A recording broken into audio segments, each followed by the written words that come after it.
Hello, epic viewers from around the world. Prepare to indulge in experiencing sheer bliss, because today another riveting, captivating, stellar unboxing video is about to be brought to fruition. What item will I be unboxing? What item will I be opening? Without further delay, without further procrastination, allow me to elicit the box. What item is encompassed inside this bulky, hefty, tangible, nifty box? Let's find out. I'm going to demystify the answer to that inquiry right here, right now, so bear with me. It'll only take me billions of picoseconds to extract the item from the box and subsequently flaunt it in front of the camera for you to feast your glorious eyes on. Here we go, the unboxing process. It's about to commence. The unboxing process is officially underway. What item will I be prompting? What item will I be drawn forth? This figurine is known by the moniker of Wolverine. He's apparently derived from Marvel Legends Series 11. He's from the Marvel Legends Legendary Rider series. This is the Old Man Logan figurine. I believe he emulates his appearance from the Days of Future Past X-Men comics. You can verify that for yourself. Do I love this age version of Wolverine? What are my thoughts appertaining to this figurine? He has high quality shadings, he has high quality aesthetics, he has high quality textures. I love his hues.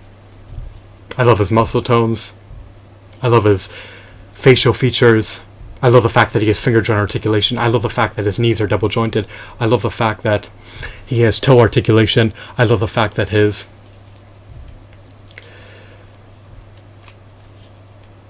jacket is removable. I love the fact that he's not marred with scuffs or scratches or dings or dents. I love the fact that he has peg holes embedded in the bottom of his feet. He originally came bundled with a motorcycle. I procured him via eBay. He was one of the figurines that I obtained amid buying a Marvel Legends action figure lot.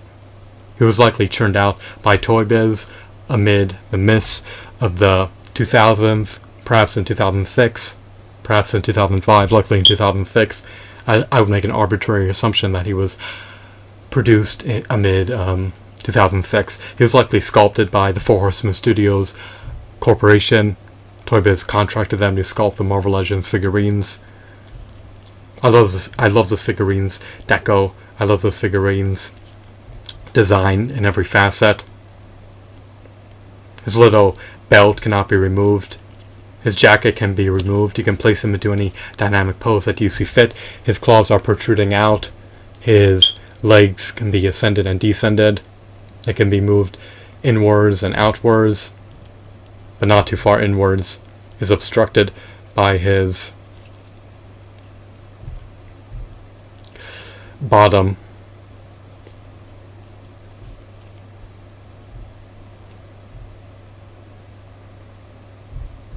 Or should I say waist area. Of course, his arms can be ascended and descended. They're not relegated to ratchets. They can be placed inwards and outwards. His fingers can clench together in order to form fisted hands. He has the temerity to charge into the fray of battle and wreak havoc against his foes. He can pummel his adversaries to death.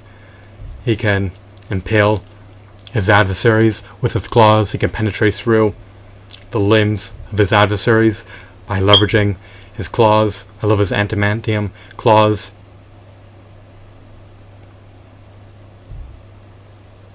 They may be hunks of plastic, but if you have an imagination, then you can see that they're more than just hunks of plastic. They're the embodiment of Wolverine's innate default weapons.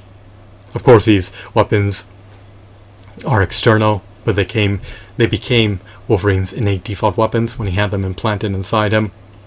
His innate mutant capability is to regenerate. He can regenerate his cells at an unprecedented rate.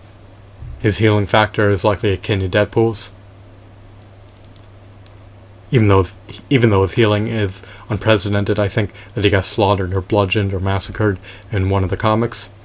But who knows, you can verify that for yourself. Perhaps that's all hearsay. He looks a bit aged. Remember, aging is biological, not chronological.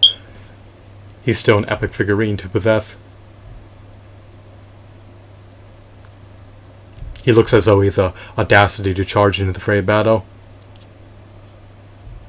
and beat anyone who opposes him to a bloody pulp. He's a nightmare to evil. He's an ally to good. He's audacious. He's a valiant, noble, stoic, heroic warrior.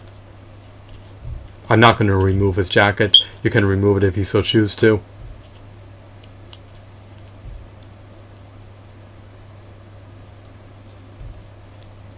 I love how his jeans look a bit crinkled and wrinkled and worn out.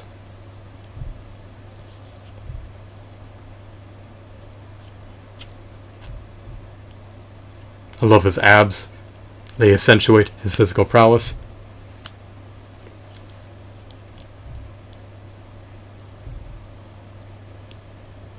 The worn out jeans denotes that he's been around for quite a long time. How long did jeans take to wear out? Billions of picoseconds? Who knows? His thumbs lack articulation, but his other fingers do. His other fingers possess articulation. So, even though you cannot adjust the thumbs, you can adjust the other 8 fingers.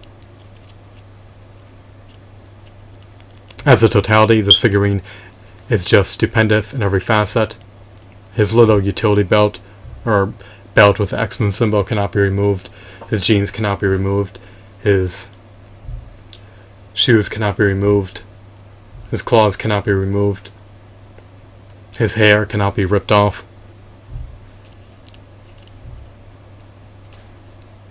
He's an excellent addition to any prodigious action figure collection.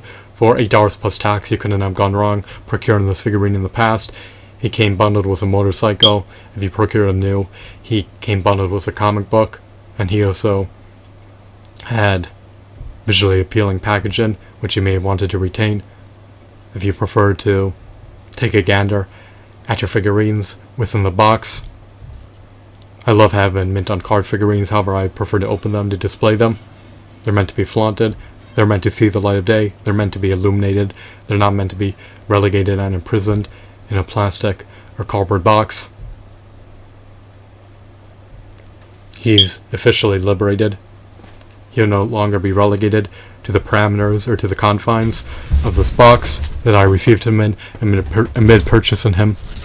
So he's set free. He's no longer engulfed in bubble wrap. He's no longer obscured by newspaper. He'll finally see the light of day. So here's Wolverine from the Legendary Rider series. He's a Marvel Legends figurine. He's unequivocally an epic figurine. I have no qualms about purchasing him. In retrospect, I would have purchased another version of this character if I could obtain him for under $10.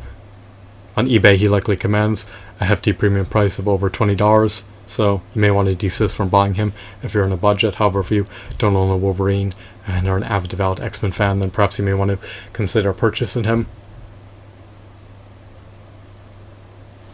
If you got him for under $8 and you're extremely fortunate, you're one of the lucky few. So here's the figurine once again.